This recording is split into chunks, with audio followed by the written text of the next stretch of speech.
how can you come up with the unexpected? You don't know what's coming up, so you need a workforce that is able to adapt itself, while actually your organization is made to become the best at a specific process and always the same process.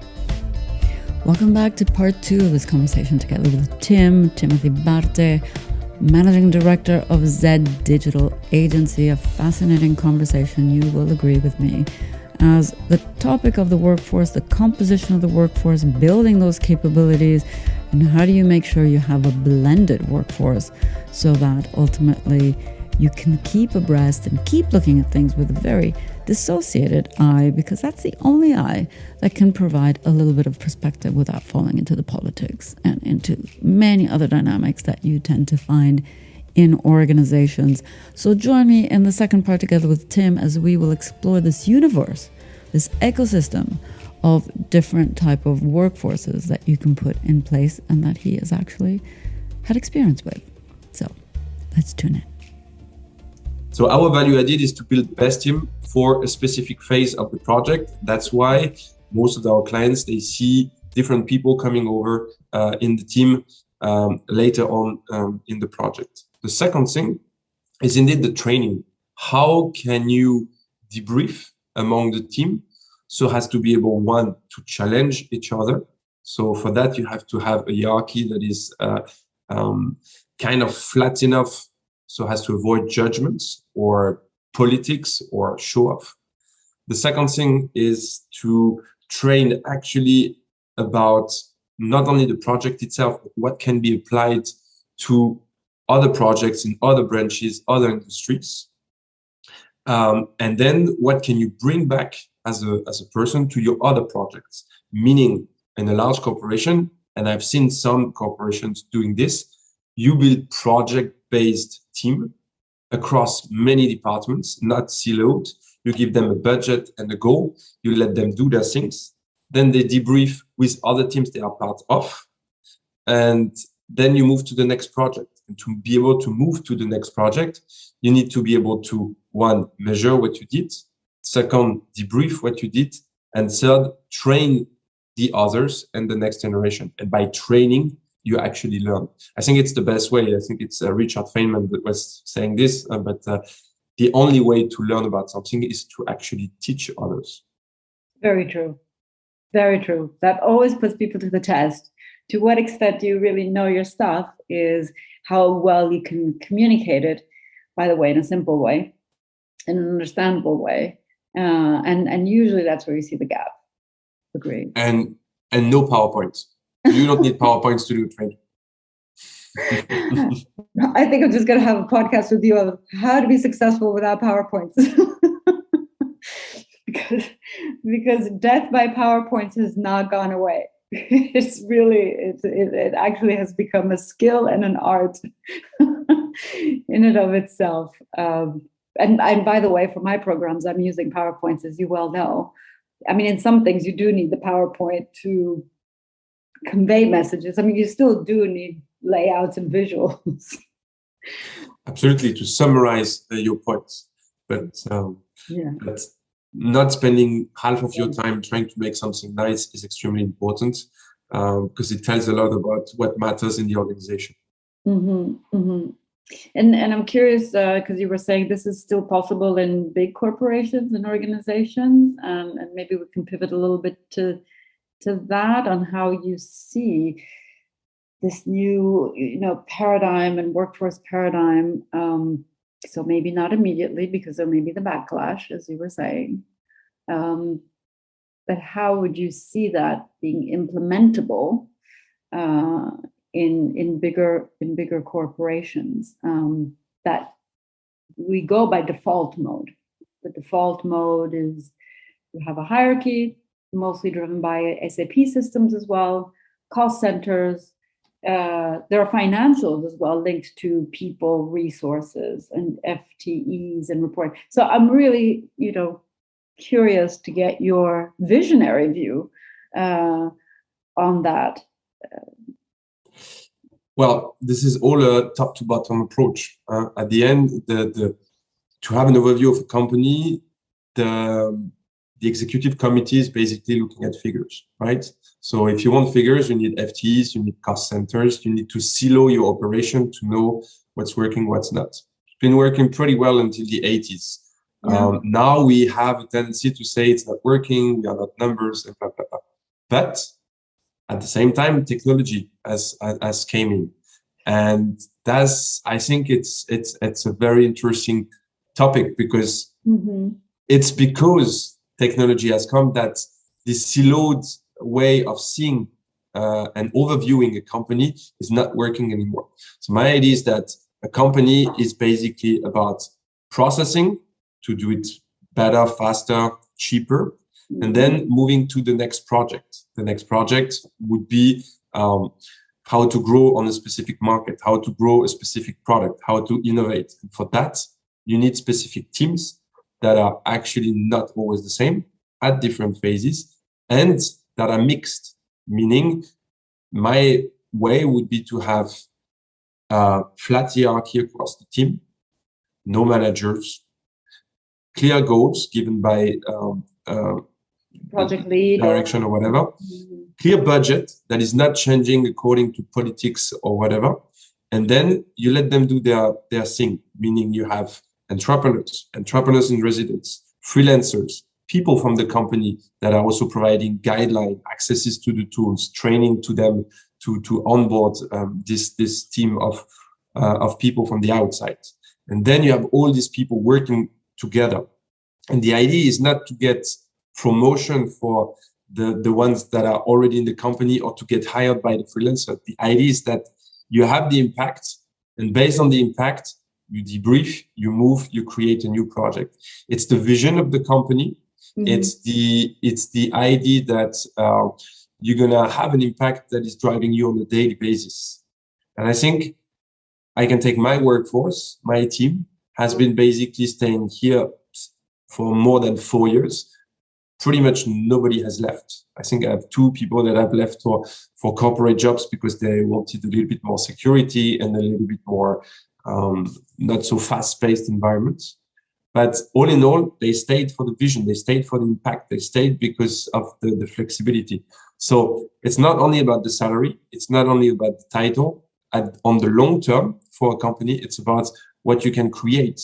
And I think they have a tendency to forget about that and to only promote people based on how long you've been working in the company or how much effort you put into your project. No, measurable goals, next projects, interesting things, you move on. And this is a not siloed approach. It's an impact-based approach, and it's a mixed team approach, which is new for a lot of companies. Yeah. Because the model right now is either you do everything internally with the hierarchy, or you have an agency that is taking over the entire chunk of work. And this agency is most of the time the same team across many industries, many projects. So they are not the best team, definitely.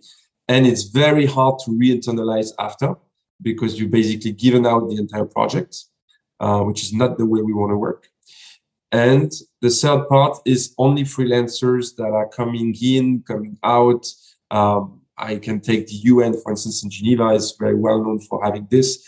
Then they don't count as FTEs, but they are never taken seriously, and we are never opening doors the same way that you would have in a non-hierarchical mixed team. Right. And I think this is something we need to work on because so I've been on many sides of the employment spectrum.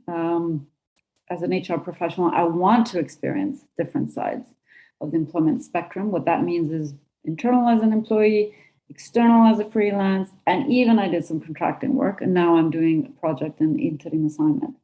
What I really found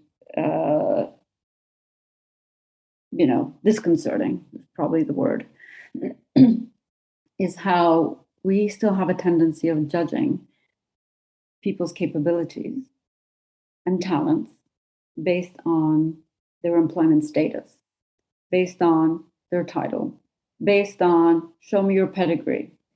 And I'm the same person.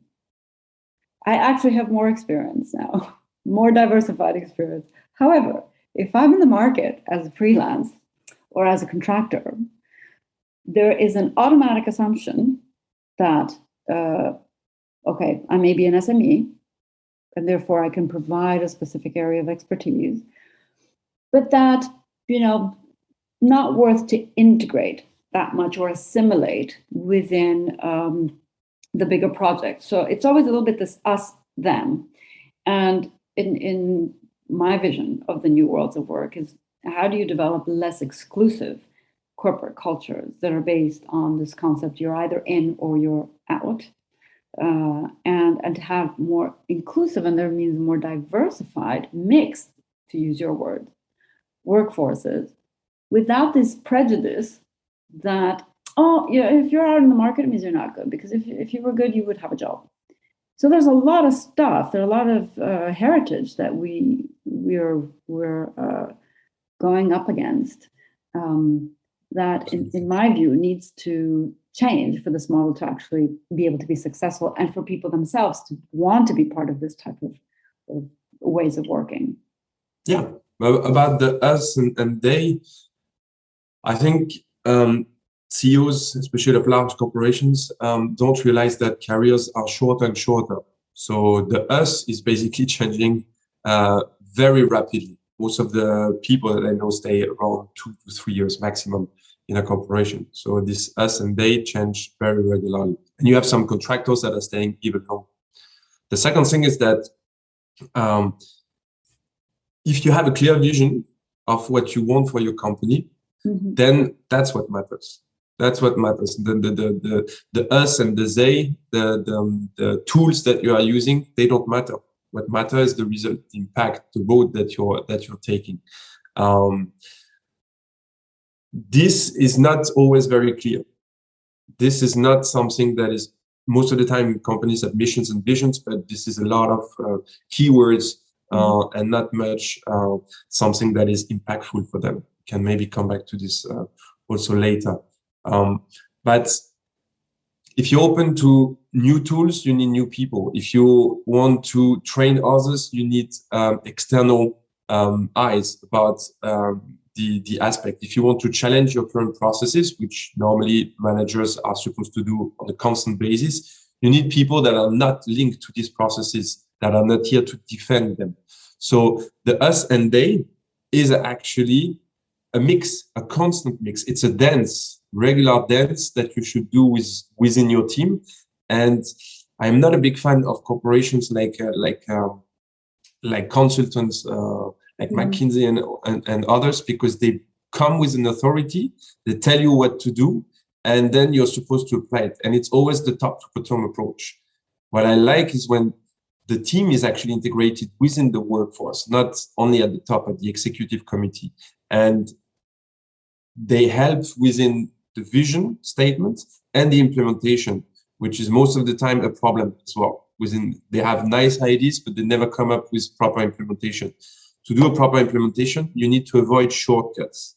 And this is also a key failure in teams, because for political reasons, most of the time, people tend to do shortcuts and say, okay, we have to reach this kind of measurable goal as soon as possible. So let's take shortcuts. Well, actually, in the digital world, which has become so competitive over the past years, you cannot take shortcuts anymore. You need to have a proper process that goes through different steps, like proper SEO, proper branding, proper content, proper way of doing things. And there are hundreds of steps that the internal team has no clue about, because it's an ever-changing, ever more complex game. That's why you need this mixed team that can say, hey, if we really want to achieve this goal, let's pause, let's do all these steps. And here we have a process for the next team to replicate as well. So without this challenge, you have natural tendency to take shortcuts. Yeah, and it's shortcuts, and I would say to replicate what you already know. Absolutely. Because as soon as you're taking risk, you may be seen differently by your management. Well, actually, somebody that is from the outside and that is not meant to stay, which is very different. There's a difference between a contractor and a freelancer. Then he has this freedom of speech to say, hey, there is a problem. let's pause and let's analyze this. Mm-hmm. So it's interesting. You say that's the difference between a contractor and a freelancer. What is your definition of that difference between a contract? So yeah, I'd be curious to hear your how do you bucket these figures differently? And you also mentioned entrepreneur in residence, if you don't mind. I'd really like to get your terminology is important, isn't it? And get your definitions of entrepreneur in residence. It reminds me a bit of artist in residence. So I'm curious to hear how that's applied in the business world. Contractor versus freelance. How do you see? Because it seems like we're categorizing. We still categorize, don't we? Even in the future. A little bit, but it's getting the line between them becomes more and more blurry. Let's say contractors, most of the time they are integrated within a team for a specific amount of time. They tend to not make too many waves because if everything goes well, they can be reintegrated within the workforce. It's most of the time a way for executive committees to avoid too many FTEs and to be able to fire workforce a little bit faster if necessary. So let's call it pure flexibility from the system. Sometimes it's because they have a very specific technical area that they are experts in and they come for a specific time. For freelancers, it's a little bit different. It's people who have decided to have a career on their own across multiple industries and multiple projects, most of the time at the same time. So they don't need you normally to survive because they have also other projects, if it's a real freelancers. And they are here because they believe into something. And most of the time, it's not about politics. It's not about promotion. It's not about staying forever. Otherwise, they get bored. So the freedom of speech that comes with it, I do believe is very important. It depends on your character, it depends on your experience and so on, but it's a mindset that I've seen across freelancers. And then the last term is entrepreneur in residence. So we tend to see it I've been entrepreneur in residence, for instance. We tend to see it for people who have been pretty successful with companies and decided to help another project, and they come most of the time with quite a background, so they are taken pretty seriously, and they are here to help scale a project, for instance, within a corporation. The problem with that comes up is that they had freedom, they had success, they had their own business or whatever, and boom, they enter some kind of hierarchy, management, politics, and they have a tendency not to stay very long. Because you can be entrepreneur, but if you're blocked on many levels, then you cannot really be entrepreneur. So it's a very, I would say, buzzy term that a lot of companies are using to say, hey, we are innovating. We just hired this entrepreneur in residence, so it doesn't count as an FTE. He has a great background. It's a nice figure. He's in the media. Let's innovate together. But it's not a mixed team. You don't have measurable goals most of the time, and he's just here to boost the energy of the team. That is sometimes sucking the energy out of him. That's very true. Instead of having energized teams, you kind of have like, amoebas, and which is a sad thing because I do think as humans, we do strive for a little bit of excitement in our lives, and we do thrive on energy. I mean, I've never really heard of anybody saying, "Oh, wow, this is so exciting," because it's so boring. I don't think I've ever heard that, but and even for those who may settle for less or who may settle for comfort and may have to settle, in some cases, people may have to settle for security. And, when you go by paycheck by different paycheck, phases of life, different wishes. It's very important as well to respect that. Yes. And the problem is that the careers, they are linear for most of the companies. You need to work 9 to 5. You need to give 100% all the time, but your mindset is not always the same. Your personal life is not always the same. Yes. Your level of education is not always the same. And most important, the world is changing at a very, very fast pace. How can you come up with the unexpected? You don't know what's coming up. So you need a workforce that is able to adapt itself, while actually your organization is made to become the best at a specific process, and always the same process. So that's always this mix as a CEO of a company that you have to come up with. And that's what I find it absolutely fascinating. And that's why, because of this mixed needs, you need a mixed team. Workforce, yes. So what advice would you give to these different segments as well? So first, it kind of sounds like it depends where you are in your life stage. And so what advice would you give to either folks who are just entering the workforce now, to the ones who have been in a certain traditional way of seeing work, and to leaders who actually, in my view, as much as you say about zero hierarchy, but for example, in your case, you are a leader. You may not apply hierarchy, but I do believe leadership is fundamental in bringing about these changes. So it's not like abdicating from the importance of leadership and everybody's kind of like singing kumbaya together, but it is also role modeling and showing the way towards the future, assuming that we're correct in our assumptions, which I do think we are, by the way. But so what kind of advice would, these are very different segments. I do recognize that, but let me take them one by one.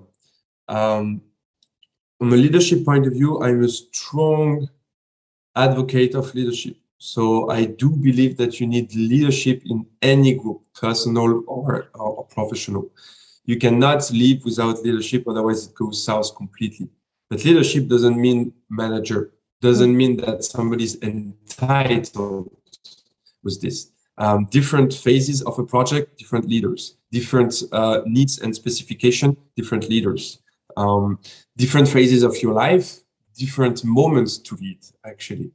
It's also interesting. People are, especially managers and managers that are becoming top managers, they have very low tendency to give up power, which actually you should be able to give up power, because at different phases of your life, you're not the same. You don't want the same things. And the team that goes with it is also different. Anyway, so that would be my advice. But always have a leader for every single team, and don't hesitate to change the leadership from time to time. For people entering the workforce, actually, the youngs, I would recommend to do your own experience before you start any freelancing. A lot of people that I see are willing to actually launch themselves straight as entrepreneurs, straight as freelancer, because they want to be free, because they want to experience many things at once. I disagree to that. You need to know how it works internally before you start being able to challenge it. So being a part of a large corporation, at least for 2 years, you'll see a lot.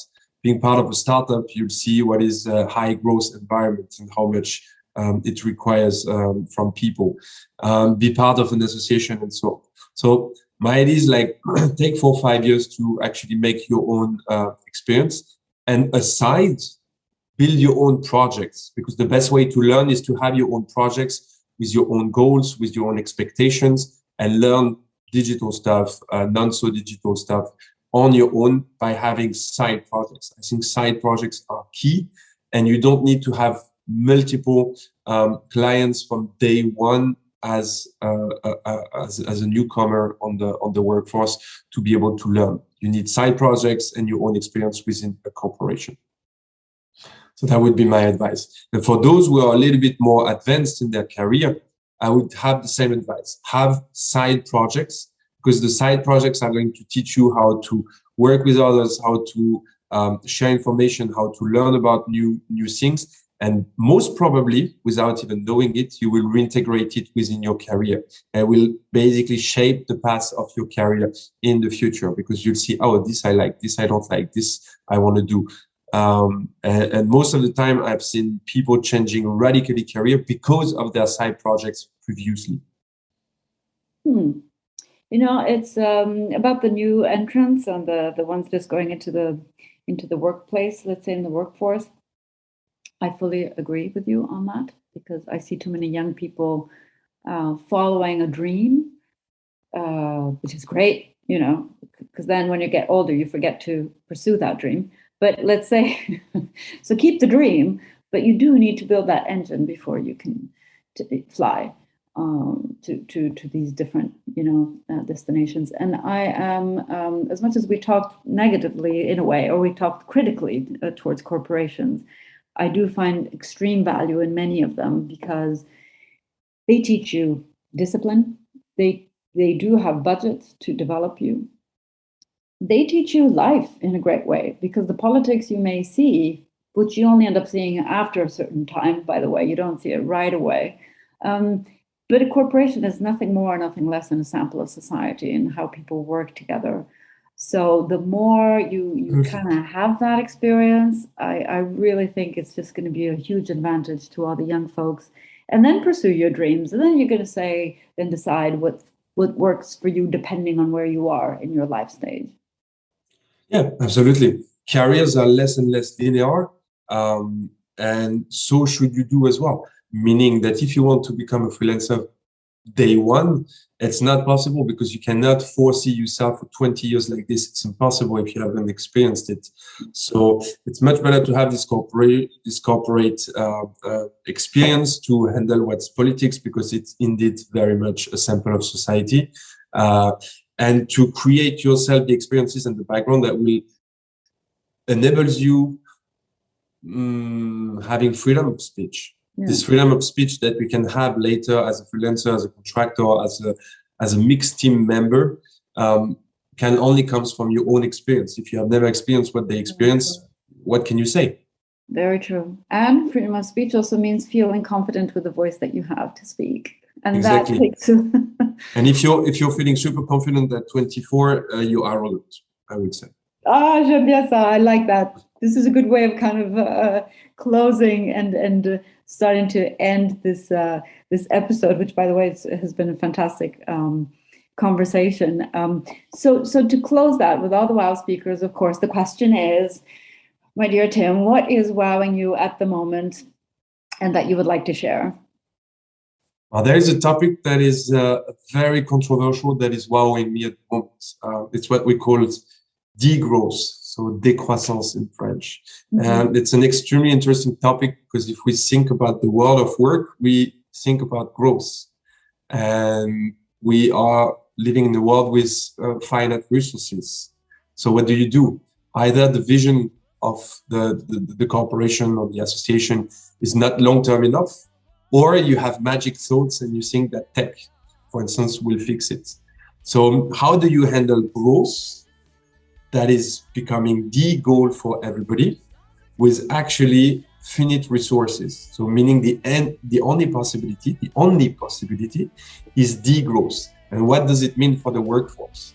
When the company is not growing in sales, in footprint or whatever, but it's actually bringing more margins, bringing better life for all the stakeholders, not only the workforce. All these topics are extremely interesting, because we're gonna come into a world which is where it is the main topic, where it is the main challenge. You cannot keep on growing the same way you were doing before.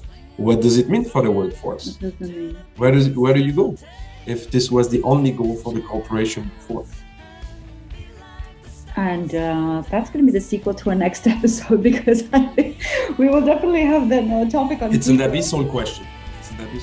Absolutely. It is an abyssal question, isn't it? But we have reached the end of this episode together with Tim. I do want to thank him once again for his time, for his insights, for having shared his own experience about these new workforce paradigms and some things to consider as we are moving forward to, why not, a concept of degrowth versus growth. With no further ado, I do wish you a fantastic continuation of whatever it is that you are doing at the moment. Make sure you subscribe to the YouTube channel and to other episodes of The World of Work coming up soon. As always, take good care. Bye-bye.